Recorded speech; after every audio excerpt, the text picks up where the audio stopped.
రక్షాబంధన్ అంటే అన్నా చెల్లెళ్ళ అనుబంధం.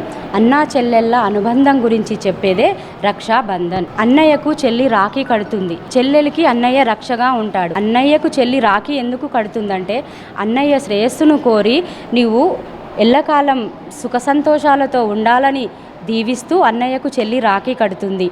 అలాగే అన్నయ్య కూడా చెల్లికి నేను నీకు కలకాలం రక్షణగా ఉంటాను చెల్లెమ్మ అంటూ రాఖీని కట్టించుకొని నిన్ను రక్షిస్తాను నేను ఉన్నంత వరకు అంటూ అన్నయ్య వాగ్దానం చేస్తాడు. అన్నా చెల్లెళ్ళ మధ్య ఉన్న రక్షాబంధన్. రక్ష అంటే రక్షణగా ఉంటాను అని అన్నయ్య చెప్పడం, చెల్లెలేమో అన్నయ్య శ్రేయస్సును కోరి రాఖీ కట్టడం.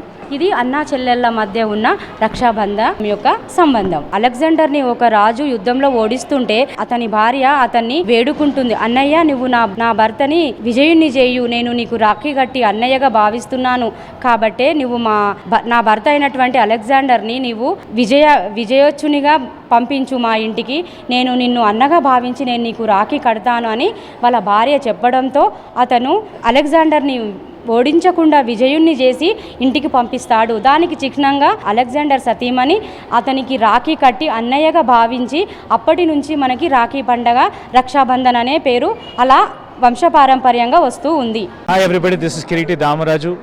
Like, share and subscribe to Saira TV. ఓ సైరా.